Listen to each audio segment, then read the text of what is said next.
Hello အားလုံးပဲမင်္ဂလာပါကျွန်တော် COVID-S ကနေပြီးတော့ကျွန်တော်ပြန်လည်ကြိုဆိုလိုက်ပါတယ်ကျွန်တော်ဒီနေ့ကတော့ lesson 2ပေါ့နော်ကျွန်တော်ဒီ knowledge sharing about the web development ဆိုရဲ topic လေးကိုကျွန်တော်သင်ကြားပေးပါမှာဖြစ်ပါတယ်ဆိုတော့ဒီ topic မှာကျွန်တော်အဓိကရွေးတာကကျွန်တော်ဒီ web development မှာ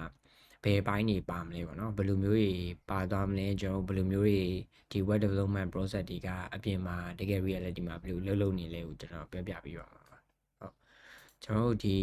web development တခုစပြီဆိုလို့ရှိရင်ကျွန်တော်တို့ဒီမှာဆိုလို့ရှိရင်ကျွန်တော်တို့ဒီ front end တွေရှိမယ် back end တွေရှိမယ်ပြီးတော့ကျွန်တော် database တွေရှိမယ်အရင်ဆုံးကျွန်တော်ဒီ front end ကိုအရင်ဆုံးမိတ်ဆက်ပေးပါမယ်ပေါ့နော်ဒီ front end မှာဆိုလို့ရှိရင်ကျွန်တော်တို့ဒီ HTML CSS JavaScript ပေါ့နော်ဒီသုံးခုကအဓိကclient side နဲ့အဓိက interact လုပ်တဲ့ဟာတွေပေါ့ကျွန်တော်ဒီ HTML ဆိုတာဒီပုံမှာမြင်တဲ့အတိုင်းပဲကျွန်တော်တို့အဓိက skeleton ပေါ့ကျွန်တော်ဒီ website တစ်ခုကိုcreate လုပ်မယ်ဆိုလို့ရှိရင်သူ့ရဲ့အခြေခံအုတ်မြစ်သို့မဟုတ်ဒီလူခန္ဓာကိုယ်နဲ့ဖော်ပြမယ်ဆိုလို့ရှိရင်သူ့ရဲ့ဒီအယိုးတိဆောက်ပုံတွေအဲ့ဒါကိုကျွန်တော်တို့ HTML လို့ခေါ်တယ်ပြီးတော့မှကျွန်တော်နောက်ပိုင်းဒီ CSS ကကြောင့်ကျွန်တော်style ပေါ့နော်ဒီ style အပေါင်းဒီ style ဘတ်နဲ့ပတ်သက်ပြီးတော့ကျွန်တော်တို့ဘယ်လိုမျိုးလဲဆိုတော့ style ဆိုတော့ကျွန်တော်တို့ဆိုတာလူအယိုးတွေကိုကျွန်တော်တို့ဒီအဝတ်စားဝတ်ပေးရတာတို့ကျွန်တော်တို့သူ့ skin color တွေပေးရတာတို့ font တွေကျွန်တော်တို့ဒီ website မှာဆို font တွေကျွန်တော် design တွေ pattern တွေဆွဲတာတွေကိုကျွန်တော်တို့ဒီ CSS ကအကုန်လုံးတာဝန်ယူဖြည့်ရှင်းပေးရယ်ကျွန်တော်တို့နောက်ပိုင်းကျတော့ကျွန်တော်တို့ function တွေပေါ့နော်ကျွန်တော်တို့ဒီ background လေးနှိပ်လိုက်ရင်ဘယ်လိုမျိုးဒီ action တွေလုပ်သွားမယ်တို့အဲ့လို behavior တွေအပိုင်းကိုကျွန်တော်တို့ဒီ JavaScript နဲ့အသုံးပြုပဲပေါ့ဒီပုံမှာဆိုလို့ရှိရင်လည်းကျွန်တော်တို့လူတွေရဲ့ nervous system တွေပေါ့လက်ချောင်းလေးလှုပ်လို့ရတာတော့အသက်ရှူလို့ရတာတော့အဲ့လိုမျိုး function တွေကိုဒီ JavaScript နဲ့များသောအားဖြင့်ရေးကြတယ်ကျွန်တော်ဒီအောက်ကတော့ဒါကျွန်တော်တို့ဒီ popular framework နဲ့ဒီ front end မှာရေးတဲ့အပိုင်းတွေပေါ့နော်ကျွန်တော်ဒီပုံလေးဒါကြတော့ဒီ HTML ပေါ့သူ့ရဲ့ရှေ့ကတော့ hypertext markup language ပေါ့နော်နောက်တစ်ခုကကြတော့ CSS ကကြတော့ cascading style sheet ဒီကောင်ကတော့ကျွန်တော် JavaScript ဒီကောင်ကတော့ကျွန်တော် React.js နောက်ပိုင်းကျရင်ကျွန်တော်တို့ဒီ React framework အပိုင်းတွေလေ့လာမယ်ဆိုလို့ရှိရင် React.js နဲ့ချို့တော်လူတွေကတုံးတယ် framework အနေနဲ့ပြီး Angular ကိုလည်းဒီ framework ဟိုရေးဖို့အတွက်တော်တော်များများသုံးကြတယ်ပေါ့နော်ဒီကောင်တွေက JavaScript ရဲ့သူ framework တွေပေါ့ကျွန်တော်တို့ဒီနောက်ပိုင်းကျတော့ကျွန်တော်တို့ဒီကျွန်တော်ဒီ front end မှာဆိုလို့ရှိရင်ကျွန်တော်တို့ဒီ HTML ဆိုတာရှိတယ်ဒီ HTML ကဘာလဲဆိုလို့ရှိရင်ကျွန်တော်တို့ဒီ hypertext markup language ပေါ့နော်ဒီကောင်ကိုကျွန်တော်ဒီ structure တွေဆွမ်းလာပြောတဲ့အတိုင်းပဲကျွန်တော် structure တွေလုပ်ဖို့အတွက်ဒီကောင်တွေကို create ပေးတယ်ဥပမာဆိုလို့ရှိရင်ကျွန်တော်တို့ဒီ heading တွေပေးလို့ရတယ် text တွေဘယ်လိုမျိုး paragraph နဲ့ထားမှာလားကျွန်တော် div div တွေဆိုတာရှိရနောက်ပိုင်းကျရင်ကျွန်တော် create လုပ်ရမယ်ဟာပေါ့ကျွန်တော် web blog လေးတွေဘယ်လိုမျိုးပေါ်ကျင်တာလဲကျွန်တော် Instagram လိုပုံစံမျိုး create လုပ်ကျင်တာလားမဟုတ်ဘဲနဲ့ကျွန်တော်ဘယ်လိုမျိုး website ပုံစံနဲ့တူလဲဆိုတော့ကျွန်တော်တို့ဒီ HTML ကိုသုံးပြီးတော့ကျွန်တော်တို့ဒီအခြေခံအုတ်မြစ်တွေလိုက်ပြီးတော့ချပေးရမှာပေါ့နော်ကျွန်တော်တို့ဒီမှာအမှဆိုလို့ရှိရင်ကျွန်တော်တို့နောက်ပိုင်းမှာတည်ရမှာဒီ tag တွေပေါ့ for example ဆိုလို့ရှိရင်ကျွန်တော် h1 တို့ p ဆိုတာ paragraph image ကကြတော့ image ပုံထည့်ဖို့ image tag တွေ a tag ကကြတော့ကျွန်တော် link တွေပါခုံမဲ့အဲ့လိုမျိုးပါတွားဖို့ကျွန်တော်ဒီ a tag တွေပါတွားတယ်ဒီကောင်ကဒီ HTML ကတော့လုံးဝstyle နေမပါဘူးပေါ့နော်အဓိကအပြင်ကျွန်တော်တို့ဒီမှာဆေးဆိုတာတို့ဒီပုံတွေကိုအလှပခြေတာတို့ရေးချတာတို့ကျွန်တော်ဒီ HTML နဲ့လုပ်လို့မရဘူးဒီကောင်က structure တတ်ပေါ့နော်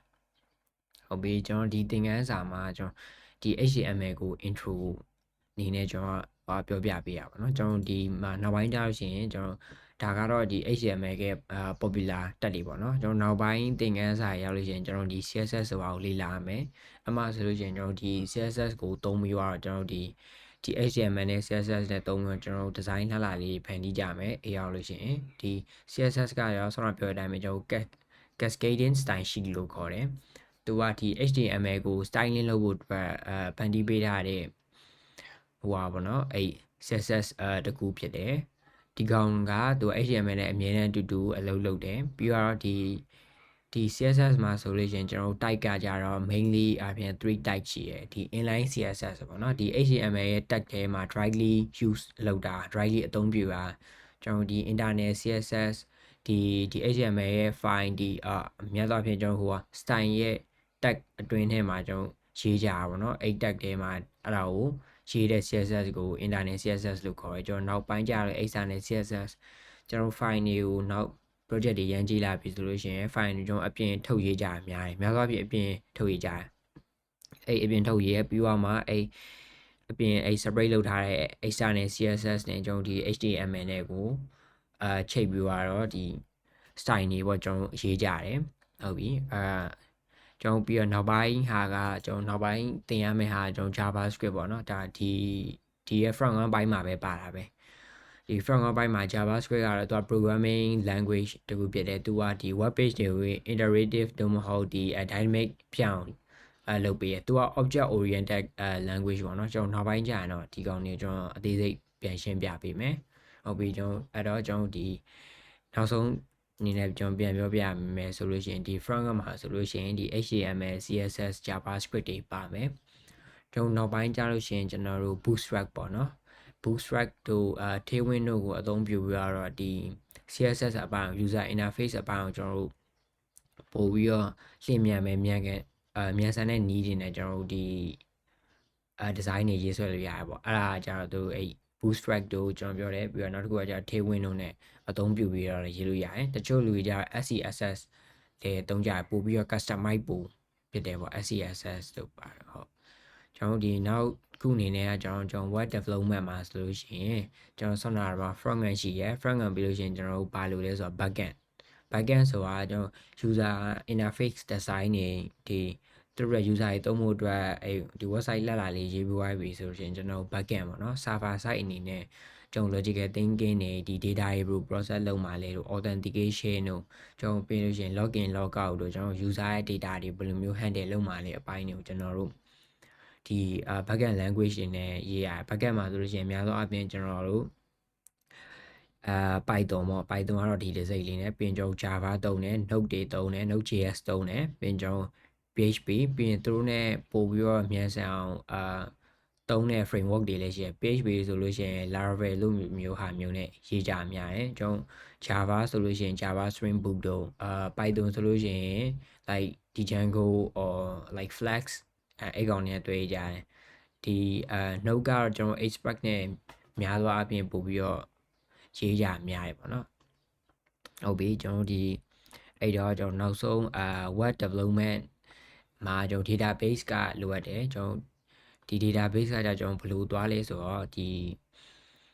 ကျွန်တော်ဒီ front end တွေ back end တွေရေးပြီးသွားလို့ရှိရင်သူ့ရေးခင်မတိုင်ခင်တဲ့ကွာကျွန်တော်တို့ဒီ REST ဒီ API အနေနဲ့ကျွန်တော်ဒီ route တွေပေါ့နော်ဒီ front end နဲ့ back end နဲ့သွားတဲ့ route တွေချားမှာဆိုလို့ရှိရင်ကျွန်တော်တို့ဒီ database ကိုလိုအပ်တယ် database ဆိုတာကျွန်တော်တို့ဘာတွေကိုသိမ်းတာလဲဆိုတော့ကျွန်တော် user ရဲ့ data တွေ information တွေဥပမာဒီcustomer တဲ့ data ပေါ့သူ့ရဲ့ user name ပါမယ် age ပါမယ် phone number ပါမယ်အဲ့ဒါတွေကိုကျွန်တော်တို့ဒီ backend နေနဲ့ချိတ်ဆက်ပြီးတော့ကျွန်တော်တို့ဒီဘယ် table ထဲမှာဘယ်လိုမျိုးသိမ်းမယ်ဆိုတော့ကျွန်တော်တို့အဲ့လိုမျိုးလုပ်ထားတာပေါ့နော်အဲ့ဒါတွေကိုကျွန်တော်တို့ database လို့ခေါ်တယ်data တွေသိမ်းစီးတဲ့နေရာပေါ့ database ဆိုတာကျွန်တော်တို့အများဆုံးသုံးတာတော့ MySQL သုံးတယ်ကျွန်တော် MongoDB လည်းကျွန်တော်ဒီကျွန်တော် ManStack မှာဆိုလို့ရှိရင် MongoDB သုံးကြတယ်တချို့သောလူတွေလည်းသုံးကြတယ်ကျွန်တော် PostgreSQL ဆိုတာလည်းသုံးကြတယ်ပေါ့ okay ကျွန်တော်နောက်တစ်ခုအနေနဲ့ကကြတော့ okay ကျွန်တော်အခုဒီ development အပိုင်းနဲ့ပတ်သက်ပြီးကျွန်တော်ဒီတစ်ခေါက်တည်းကျွန်တော်နည်းနည်းချုပ်တော့ရှင်းပြခြင်းတဲ့အရာလေးရှိတော့ကျွန်တော်ဒီ HTML CSS ကိုကျွန်တော်တို့ရှေ့သင်ခန်းစာမှာပြောရတိုင်းပဲကျွန်တော်တို့ဒီ right click inspect နှိပ်ပြီးတော့ကြည့်လို့ရတယ်ကျွန်တော်ဒီ Google ဆိုတာလည်းကျွန်တော်တို့ဒီ web page ပဲဒီမှာဆိုလို့ရှိရင်ကျွန်တော်တို့တွေ့ရတဲ့အတိုင်းပဲကျွန်တော်တို့ဒီမှာဒီမှာဆိုလို့ရှိရင်ကျွန်တော်တို့ဒီ Google ဆိုတာဒီ Gmail ဆိုတာလေးတွေ့ရတယ်အဲ့ Gmail ကိုကျွန်တော်တို့ဒီကောင်လေး right click inspect ထောက်ပြီးတော့ကျွန်တော်တို့ဒီမှာပေါ့တွားပြီးတော့အဲ့ပြီးတော့ကျွန်တော်ပြင်လို့ရတယ်ပြင်လို့ရမယ်ဆိုတော့ဒါကတော့အဒီပေါက်ကြီးပြင်သွားတာလို့တော့ဆိုလို့ဒီမှာမလို့တော့ရိုက်လိုက်မယ်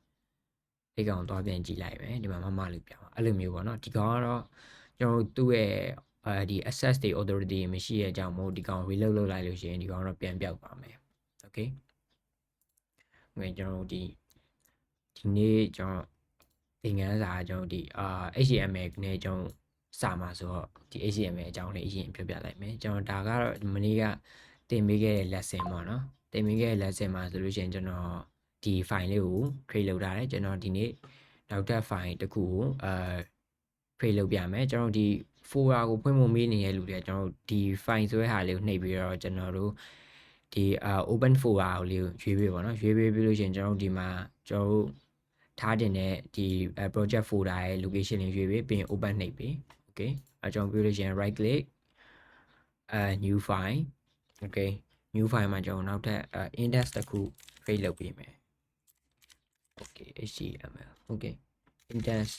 နာမည်ပေးပါဆိုတော့ index2.html okay ကျွန်တော်တို့ဒီမှာ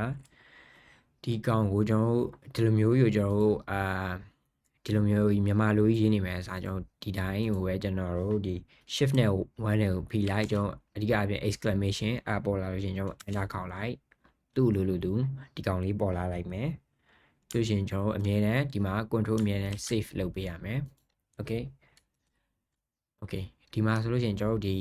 HTML ကအမြဲတမ်းဒီ HTML အဖွင့်နဲ့အပိတ်နှစ်ခုကြားမှာပဲလုပ်တယ်ပြီးလို့ရှိရင်သူ့မှာဆိုလို့ရှိရင်ကျွန်တော်တို့ဒီ head tag ရယ် body tag ရယ်ဆိုပြီးတော့နှစ်ခုရှိတယ်ကျွန်တော်တို့များသောအားဖြင့်ဒီ head tag ထဲမှာတချို့တော့ link တွေ style တွေထည့်ကြပြီးကျွန်တော်ဒီ body ဆိုတဲ့ tag ထဲမှာကြတော့ကျွန်တော်တို့ဒီကိုရေးချင်တဲ့အဲ့စာသားတွေသို့မဟုတ်ကျွန်တော်တို့ဒီ website ဘယ်လိုမျိုးcreate လုပ်မယ်ဆိုတော့ foundation တွေကိုဒီထဲမှာရေးရပို့ပြီးတော့များရပေါ့နော် okay အဲ့တော့ကျွန်တော်ဆောင်းတာကလေးတွေချက်စမ်းပြပြီးတော့နော်ဒီမှာဆိုလို့ရှိရင်ကျွန်တော် h1 အနာကောက်တယ် okay ကျွန်တော်တို့ like this heading 1 okay control s ကျွန်တော် right click ထောက်မယ် open in default browser ကျွန်တော် default browser ပုံမှန်အပြင်ယူရကျွန်တော်က mac နဲ့မဟုတ်လို့ဒီopen in other browser ပေါ့နော် Safari ကအဲ့ဖြစ်နေကျွန်တော်ရဲ့ default browser ဖြစ်နေဒီမှာChrome Google Chrome ရွေးပေးလိုက်အဲ့ကဒီကောင်လေးပေါ်လာ this is heading 1 okay okay browser h2 ဆိုပြီးရလိုက်ပြီးလို့ရှိရင် tab လေးတစ်ချက်ခုံလိုက်ပြီးလို့ရှိရင် it is heading 2 okay h3 tab ခုံ like it is heading 3 okay control s tab နဲ့သွားကြည့်လိုက်မယ်ကျွန်တော် reload အမြဲလုပ်ပေးရမယ် reload လုပ်ချင်ဆိုလို့ရှိရင်ကျွန်တော်တို့ live server နဲ့မနေ့ကပြောတဲ့အတိုင်းသွား run လို့ရပါမနေ့က live server ကဒီကောင် open with live server ပါနော်ဟုတ်ပြီးကျွန်တော်ဒီများသောအားဖြင့်ကျွန်တော် paragraph တွေပါရေးမယ်ဆိုလို့ရှိရင် p tag ထဲမှာရေးရများတယ် p tag ထဲမှာ like it is a this is a paragraph okay exclamations okay control s okay reload this is a paragraph okay ကျွန်တော်တို့ဒီမှာ italic တို့ bold တို့လည်းရှိရယ် italic ဆိုတာကျွန်တော်စာလုံးဆောင်းဆောင်းလေးပေါ့နော် okay this is a text okay ဒါစာလုံးအဆောင်းလေးရမယ် italic ပြင်ကျွန်တော်တို့ bold tag bold this is a bold text okay control s ဒီမှာသွားပြန်ကြည့်လိုက်မယ်ဆိုလို့ရှိရင် reload လုပ်ပေးရမယ်this is a text like this is a bold text okay ဒီလိုမျိုးစာကြောင်းလေးဒီလိုမျိုးနှစ်ခုအဲ့လိုမျိုးသွားထပ်သွားရဆိုတာကျွန်တော်ဒီတချို့အရာတွေကကျွန်တော်တို့ block အနေနဲ့ရှိရတချို့အရာတွေကကျွန်တော်ဒီတချို့ tab တွေကကြတော့ inline အနေနဲ့ရှိရအဲ့အပိုင်းကိုကျွန်တော်နောက်ပိုင်းကျရင်သိကြရှင်းပြပေးပါမယ်ပေါ့နော်ဒီကောင်ဆိုလို့ရှိရင်ဒါ inline ဒီကောင်ဆိုလို့ရှိရင်ဒီကောင်ကblock နဲ့သွားတယ်ပေါ့ okay okay အဲ့တော့ကျွန်တော်ဒီမှာနောက်တဲ့တခြားသောဒီtab လေးတွေရှိရယ်ကျွန်တော်ကဒီနေ့ကကြတော့ဒီ website ကဘယ်လိုမျိုးအလုပ်လုပ်လဲねကျွန်တော်ဒီ HTML နဲ့ပတ်သက်ပြီးတော့ basic အပိုင်းလေးတွေကိုပြောပြပေးပါဦးเนาะကျွန်တော်ဘယ်လိုမျိုးအလုပ်လုပ်လဲပေါ့ကျွန်တော်ထပ်ပြောရမယ်ဆိုလို့ရှိရင်ကျွန်တော်တို့ဒီ framework ဆိုတဲ့ ဒီကောင်တွေကကျွန်တော် user framework ပိုင်း client side ကို user ဘယ်လိုမြင်ရမလဲပေါ်မူတည်ပြီးကျွန်တော်တို့ design ရေးဆွဲပေးတဲ့အပိုင်းကိုကျွန်တော် front end လို့ခေါ်တယ်ကျွန်တော်နောက်ပိုင်းဒီကောင်တွေဒီ back end ကကြောင့်ကျွန်တော်ဒီ system ကိုဘယ်လိုမျိုးလုပ်မလဲနောက်က background process တွေကျွန်တော် data processing တွေဒီ authentication တွေ login logout တွေပြီး user information ပြီးလို့ရှိရင် cash out ဒီ payment method တွေကိုကျွန်တော်ဒီ backend အပိုင်းနဲ့သွားတယ်ဒီ backend အမြဲတမ်းသူက user data တွေအမြဲတမ်းမှတ်မှာမဟုတ်လို့ကျွန်တော်တို့ဒီ database တွေနဲ့အတူတူသွားတယ်ဒီ backend လုံးမဲ့ဆိုလို့ရှိရင်ကျွန်တော်အမြဲတမ်း security feature ပေါ့နော် security တွေအမြဲတမ်း like ထည့်ဖို့လိုအပ်တယ်ဥပမာဆိုလို့ရှိရင်ကျွန်တော် encoding လုပ်တာတော့ကျွန်တော်ပြီးလို့ရှိရင် sanitize လုပ်တာတော့ကျွန်တော်တို့ဒီ XSS တို့တခြားသော attack တွေဒီကောင်တော့ကျွန်တော်တို့ဒီ security ဘိုင်းနဲ့ပတ်သက်တာပေါ့နော်အဲ့အပိုင်းတွေကိုကျွန်တော်တို့လေ့လာခြင်းနဲ့ထပ်လေ့လာလို့ရပါတယ်။နောက်ဒီနေ့အပိုင်းကဒီ HTML ကိုဘယ်လိုမျိုး create လုပ်မယ်ဆိုတော့ကျွန်တော်ပြောပြပေးပါပါเนาะတခြားတော့ knowledge sharing တွေကျွန်တော်တွေလို့မသိတာရှိလို့ရှင်လည်းကျွန်တော်လာပြီးတော့မေးမြန်းလို့ရပါတယ်။ဟုတ်ပြီကျွန်တော်ဒီနေ့သင်ခန်းစာလေးကတော့ကျွန်တော်ဒီလောက်ပါပဲနောက်သင်ခန်းစာမှာကျွန်တော်ပြန်လည်ဆုံကြပါမယ်။